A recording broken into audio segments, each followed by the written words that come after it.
Paulo, com a chegada da internet, a revolução no acesso à informação afetou o mundo da comunicação. Ao seu ver, o que se deve a isso? Olha, na verdade a internet tem dois principais impactos sobre a comunicação, né? Seja ela noticiosa, seja ela empresarial, que é o caso do Amparo Latour. A primeira deles foi a democratização da produção de conteúdo, né? Hoje, qualquer um, de posse de um celular, que não precisa ser nem um smartphone, pode produzir conteúdo, pode filmar ou digitar textos e publicar online. Esse é o primeiro ponto. Então, realmente, a democratização da produção de conteúdo, ela praticamente se disseminou. Claro que isso cria um problema, que é a qualidade. Nem tudo que está disponível online, ou pelo menos a grande maioria do que está disponível online, do conteúdo online, não é aproveitado. E aí vem a importância do profissional do jornalismo, que consegue dar um trabalho tanto na captura da informação como na apuração, no preparo desse conteúdo, né, para a vinculação. O segundo ponto de revolução, de quebra de paradigma que a internet trouxe, foi justamente o tempo real. Hoje você não tem mais um gap entre a ocorrência do fato e a sua vinculação, a sua publicação, tornar esse fato público. Hoje ele acontece praticamente instantaneamente em tempo real. E isso é bom, por um lado, porque você consegue transmitir a emoção do fato, você consegue transmitir o calor dos acontecimentos, mas também prejudica a apuração. Então não são raros, e é cada vez mais constante, os furos que eu digo no furo, não no sentido de furo de sair na frente, o furo no sentido de erro mesmo, cometidos pela imprensa, na ânsia de divulgar informações. Você, no quesito tempo real, você não tem que apurar, e um dos trabalhos do jornalista, e é por isso que é importante fazer uma faculdade, se preparar, é cuidado com a apuração, cuidado com as suas fontes. Às vezes, na ânsia de divulgar em tempo real, não acontece essa apuração, e daí, graças ao espírito de manada que a grande parte da mídia tem, ou seja, o digital pauta, a mídia impressa pauta, a mídia televisiva hoje, isso não tem resto de dúvidas, acontecem essas grandes barbaridades, essas notícias erradas, e fulano faleceu, o cara está vivo, notícias falsas, dados incorretos. Então, ao mesmo tempo que a mídia online facilitou muito na parte técnica da produção da notícia, ela também complicou em outros pilares da produção jornalística, que é a apuração, que é a confiabilidade.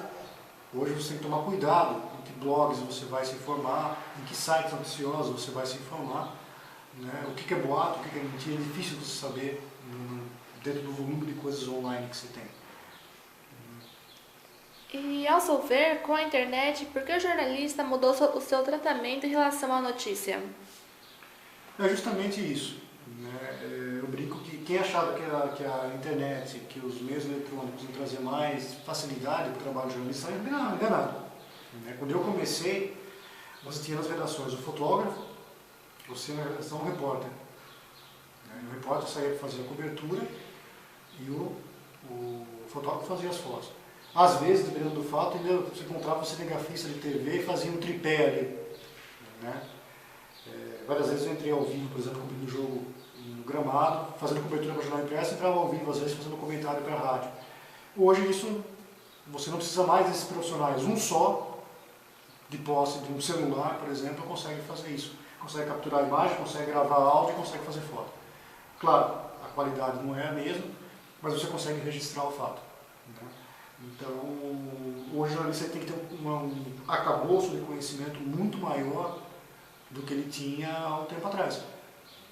Editar matéria, técnicas de captura, técnicas básicas de fotografia, são coisas que hoje passaram a fazer parte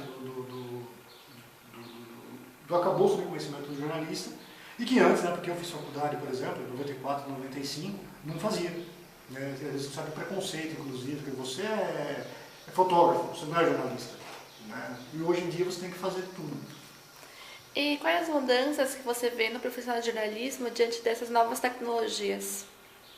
Olha, o modelo de faculdade de jornalismo que se tem no Brasil, né, ele é ultrapassado. Se você pega, por exemplo, uma das maiores faculdades de comunicação do mundo, a Faculdade de Barcelona, lá o aluno aprende, ele entra a falar de comunicação. E depois, no ponto do curso, que ele parte para a especialização. Você vai fazer relações públicas, você vai fazer jornalismo, você vai fazer marketing, você vai fazer publicidade. Então ele tem toda a teoria da comunicação e depois ele escolhe a área que ele quer seguir. Se engana quem pensa que para ser jornalista tem que saber escrever. Só, claro, saber escrever é essencial.